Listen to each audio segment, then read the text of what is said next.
आजी आणि भाजी यामध्ये ना जास्त काही फरक नाही, फक्त आ आणि भाचाच फरक आहे. तर बघा, ही आहे चवलाईची भाजी.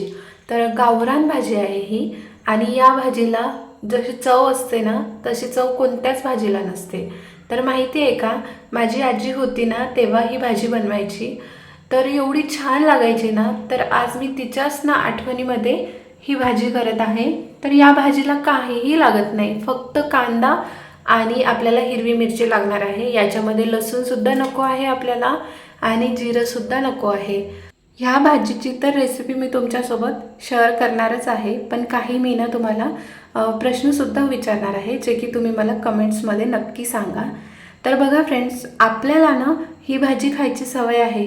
का बरं ही भाजी खायची सवय आहे?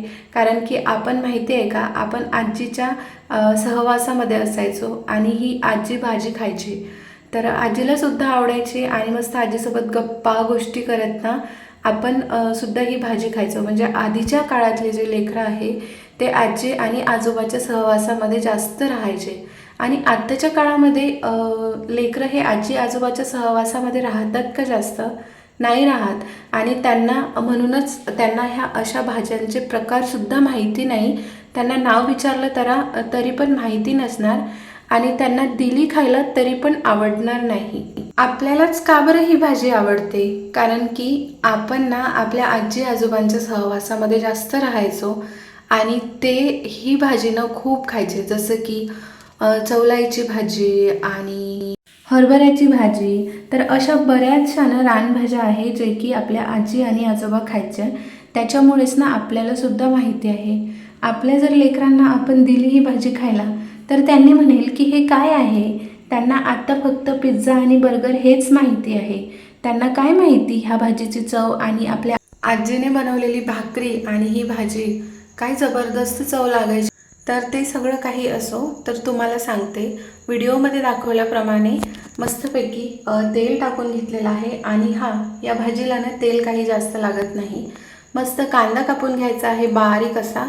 आणि अगदीच जशा मी मिरच्या कापल्या आहे ना तशा. कदाचित तुम्हाला थोड्या मोठ्या वाटत असेल, पण माहिती आहे का, आजी तर आपली ना डायरेक्ट हाताने तोडायची बोटाने आणि तसेच टाकायची. इथे आपण चाकूने तोडलेलं आहे. तर हे टाकून घ्यायचं, थोडंसं त्याला सॉफ्ट होऊ द्यायचं कमी गॅसवरती. आणि ही जी भाजी आहे ना चवलाईची, मस्तपैकी साफ करून घेतलेली आहे मी, त्याला खोडून घेतलेली आहे आणि आता याच्यामध्ये टाकून घेतली. तर धुवून घ्यायचं आहे मस्तपैकी. नंतर ना याला फिरवायचं आहे. तर दिसते बघा केवढी मोठी, पण शिजून ना बस थोडीच होणार. आणि या थोड्याच्या भाजीमध्ये ना अगदी कशालाही चव नाही आहे, अशी ही भाजी असणार आहे. तर नक्की एकदा ट्राय करून बघा फ्रेंड्स, आणि मला नक्की कमेंट करून सांगा जे काही मी बोललेलं होतं ते अगदी खरं आहे ना.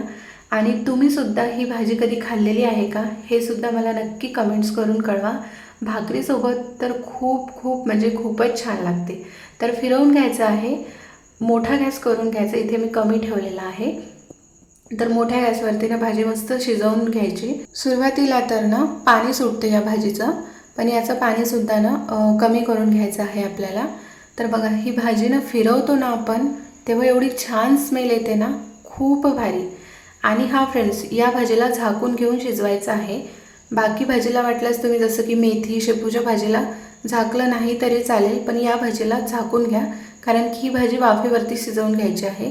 आपण मेथीची भाजी वगैरे न झाकता शिजवून घेतो, पण याला झाकूनच शिजवून घ्यायचं आहे. तर बघा, अजूनसुद्धा पाणी आहे. टाकल्यावरती केवढी मोठी होती ना, आता बघा केवढीशी झाली. तर हे पाणी आटेपर्यंत आपल्याला शिजवून घ्यायचं आहे. तर जवळपास तर ही होतच आलेली आहे. आणि ह्या ज्या काही रानभाज्या असते ना, त्या तर आधी रानामध्येच भेटायच्या, पण आता ना विकत घ्यावं लागते आपल्याला. तर इथे बघा, आपली भाजी ही शिजून ना मस्त रेडी झालेली आहे. तर काय भारी लागते ना ही भाजी, भाकरीसोबत एकच नंबर लागते. तर तुम्ही खाऊन आहे का कधी ही भाजी? मला नक्की कमेंट करून सांगा. तर मी ना आता एका छोट्याशा वाटीमध्ये काढून घेत आहे. तर रेडी झालेली आहे फ्रेंड्स. तर नक्की एकदा ट्राय करून बघा, ही भाजी खूप भारी लागते. मार्केटमध्ये भेटते विकायला. आधी तर मस्त शेतामध्ये राहायची, आता तर मार्केटमध्ये विकायला आल्यावर आपल्याला काहीही भेटते. तर बघा, इथे भाजी रेडी झालेली आहे फ्रेंड्स. तर नक्की ट्राय करून बघा. आणि हा फ्रेंड्स व्हिडिओ इथेच एंड करते. आवडला असेल तर लाईक शेअर सबस्क्राईब आणि हा कमेंटसुद्धा करा. भेटूया परत. Bye bye.